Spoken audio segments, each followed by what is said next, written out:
Assalamualaikum warahmatullahi wabarakatuh. Kita bertemu lagi pada pelajaran kimia kali ini untuk kelas 10 yang membahas materi penentuan volume zat dalam reaksi kimia. Sebelum belajar, tak lupa kita harus mengucapkan Bismillahirrahmanirrahim agar mendapatkan kemudahan dalam memahami materi kimia kali ini. Untuk soal yang pertama, terdapat reaksi C3H8 ditambah O2 menghasilkan CO2 dan H2O. Kita diminta menentukan volume C3H8, volume O2, dan volume CO2. Pada soal seperti ini, langkah pertama adalah kita menyamakan koefisien reaksi sebelah kiri dan kanan, di mana jumlah atom sebelah kiri harus sama dengan sebelah kanan. Perhatikan sebelah kiri C-nya ada 3. Sedangkan sebelah kanan C-nya 1, maka untuk menyetarakan kita beri koefisien 3. C-nya sudah sama, kita lanjutkan ke atom berikutnya, atom H. H di sebelah kiri adalah 8, sedangkan sebelah kanan berjumlah 2 atom. Maka yang sebelah kanan kita beri koefisien 4. Jadi C-nya sudah sama-sama 3 dan H-nya sudah sama-sama 8, baik di sebelah kiri maupun kanan.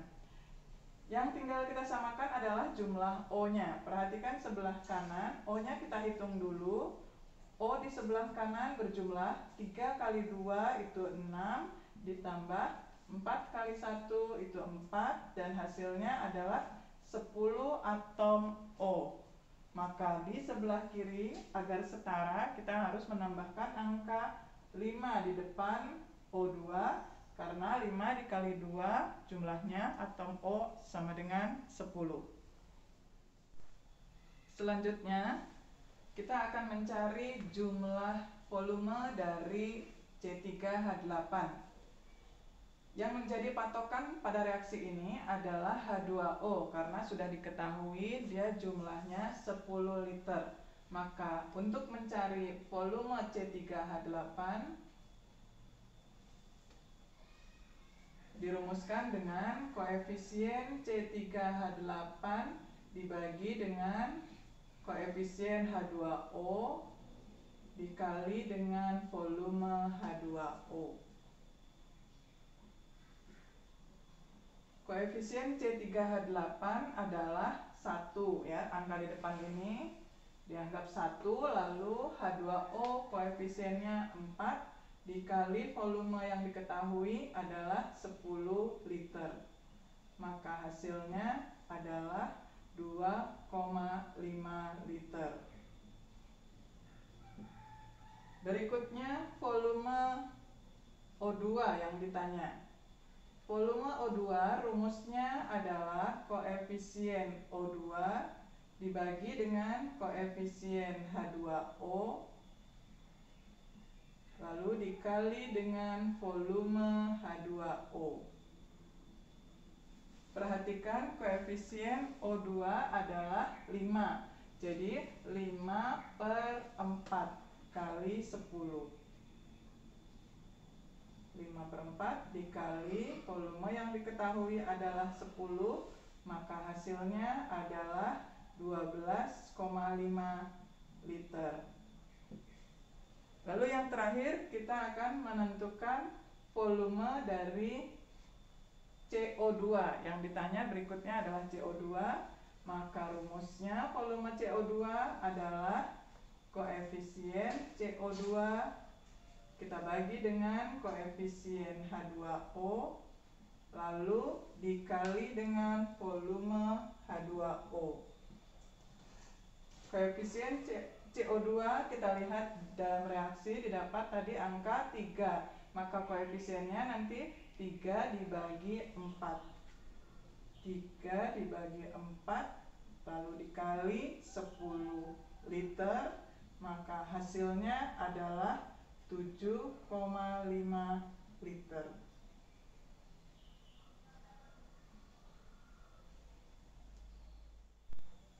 Kita lanjutkan dengan pembahasan contoh soal yang kedua. Pada reaksi yang kedua itu terdapat Al2O3 atau aluminium oksida bereaksi dengan HCl atau asam klorida menghasilkan AlCl3, itu adalah aluminium klorida, dan ditambah H2O atau air. Kita diminta menentukan besarnya volume HCl, volume AlCl3, dan volume H2O pada reaksi tersebut jika diketahui massa aluminium oksidanya sebesar 10,2 gram. Langkah pertama, kita harus menyetarakan reaksi yang ada. Kita lihat Al di sebelah kiri berjumlah 2 atom, di sebelah kanan baru 1 atom, maka kita setarakan dengan memberi koefisien 2 di depan AlCl3. Pada setiap reaksi kimia, kita samakan dulu unsur-unsur selain H dan O. Maka kita lihat unsur selain H dan O berikutnya adalah Cl. Cl sebelah kiri adalah 1 jumlahnya, sedangkan sebelah kanan jumlahnya 2 kali 3 yaitu 6. Maka kita harus menyamakan Cl sebelah kiri menjadi 6 dengan cara memberi koefisien reaksi 6 di depan HCl. Al dan Cl sudah sama, sekarang kita tinggal menghitung atom H. H di sini adalah berjumlah 6, maka kita memberi koefisien 3 supaya jumlahnya 6, karena 3 dikali 2 sama dengan 6.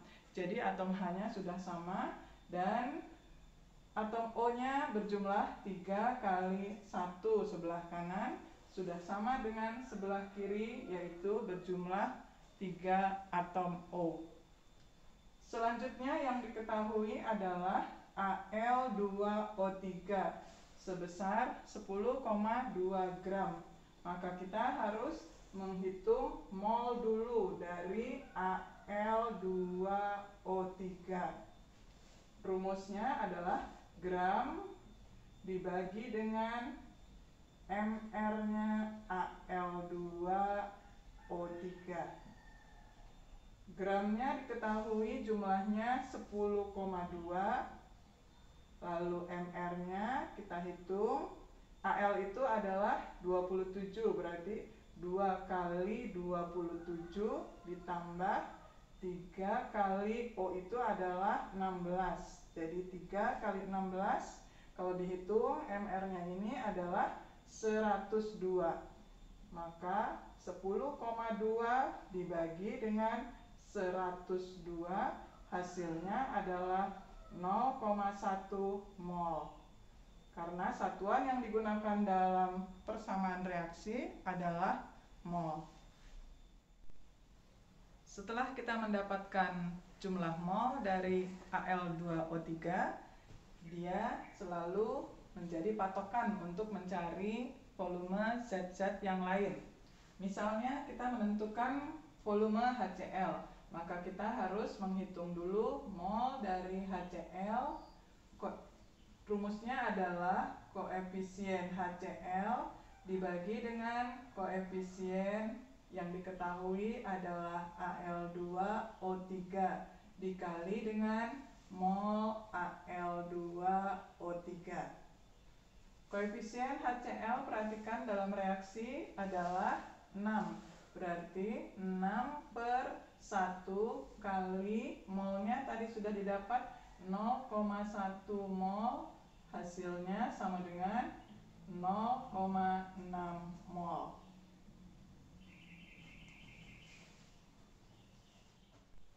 Selanjutnya, mol HCl kita akan ubah menjadi volume HCl, yaitu dari mol diubah menjadi liter. Maka rumusnya adalah volume itu adalah mol dikali dengan tetapan 22,4.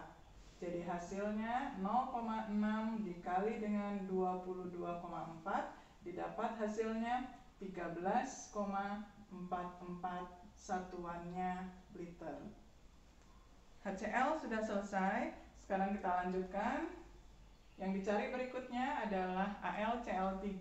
Berarti rumusnya mol AlCl3 itu adalah koefisien AlCl3 dibaginya selalu dengan Al2O3, berarti koefisien Al2O3. Lalu molnya juga selalu berpatokan pada mol Al2O3.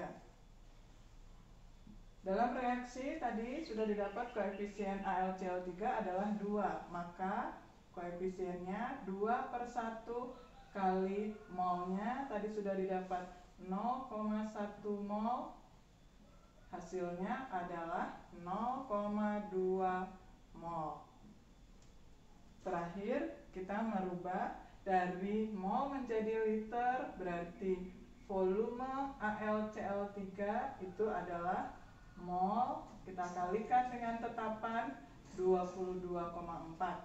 Molnya tadi 0,2, kita kalikan dengan 22,4, hasilnya adalah 4,48, satuannya adalah liter.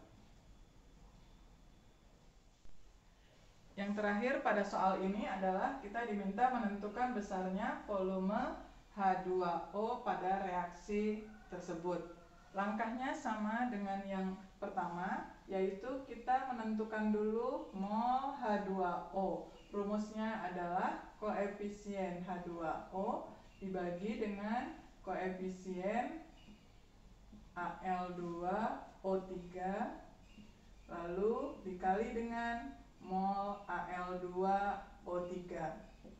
Koefisien H2O pada soal ini didapat tadi hasilnya 3, berarti 3/1 dikali dengan mol yang sebagai patokan yaitu 0,1 mol, didapat hasilnya 0,3 mol. Setelah mol didapat, maka kita akan ke volume H2O. Rumusnya juga sama, yaitu mol dikali dengan tetapan 22,4. 0,3 kita kalikan dengan 22,4, maka akan didapat hasilnya 6,72, satuannya liter. Kita lanjutkan ke contoh soal yang ketiga. Masih diminta menentukan volume dari gas klor atau Cl2 dan gas PCl3 pada reaksi P4 ditambah Cl2 menghasilkan PCl3. Diketahui pada reaksi ini P4 yang bereaksi sebanyak 1,204 kali 10⁻23 molekul. Langkah pertama adalah kita menyetarakan reaksi ini. Sebelah kiri jumlah P-nya adalah 4, sebelah kanan 1. Maka koefisiennya harus kita tambahkan di depan PCl3 menjadi 4 PCl3. P-nya sudah sama, sekarang kita hitung Cl-nya. 4 kali 3 itu 12, maka sebelah kiri supaya 12 kita harus memberikan koefisien 6 di depan Cl2 karena 6 dikali 2 jumlahnya 12. Jadi reaksinya sudah setara. Berikutnya yang diketahui adalah molekul P4 sebanyak 1,204 kali 10⁻23 molekul. Maka kita harus mencari dulu mol dari P4. Karena dalam reaksi kimia itu satuan yang berperan adalah mol. Maka molekul kita harus ubah menjadi mol. Rumusnya adalah dibagi dengan bilangan Avogadro, yaitu 6,02 kali 10⁻23. Ini pangkatnya sudah sama, maka didapat hasilnya adalah 0,2 mol P4 atau molekul fosfor. Setelah kita mendapatkan mol dari fosfor atau P4 sebesar 0,2 mol, kita bisa menentukan besarnya volume Cl2. Langkah pertamanya kita menentukan mol Cl2 dulu. Dengan rumus koefisien Cl2 dibagi dengan koefisien P4 ya. Jadi P4 selalu menjadi patokan dikali mol P4. Cl2 dalam reaksi ini koefisiennya sebesar 6. Berarti 6 per P4 itu koefisiennya 1. 6 per 1 kali molnya sudah didapat 0,2 mol. Maka didapat hasilnya 1,2 mol. Setelah mol Cl2 kita dapat sebesar 1,2 mol, kita selanjutnya menghitung volume Cl2. Menggunakan rumus mol, kita kalikan dengan tetapan 22,4. 1,2 dikali 22,4 akan didapat hasilnya 26,88, satuannya liter. Selanjutnya kita akan menghitung besarnya volume dari PCl3. Langkahnya adalah kita menentukan dulu mol PCl3 dengan menggunakan koefisien PCl3 dibagi dengan koefisien P4 lalu dikalikan dengan mol P4. PCl3 dalam reaksi ini koefisiennya adalah 4, berarti 4 per 1 dikali molnya 0,2 mol. Didapat hasilnya 0,8 mol. Setelah mendapatkan mol, maka kita ke rumus mencari volume PCl3, yaitu kita kalikan molnya dengan tetapan 22,4 akan didapat hasilnya 17,92, satuannya adalah liter. Alhamdulillah, pelajaran kimia kali ini tentang penentuan volume zat pada reaksi kimia telah selesai. Mudah-mudahan kalian bisa memahaminya. Dan untuk soal-soal latihan yang lebih banyak lagi tentang penentuan volume ini, kalian bisa melihat dalam blog kimia. Semoga dimudahkan blogspot.com. Semoga bermanfaat. Wassalamualaikum warahmatullahi wabarakatuh.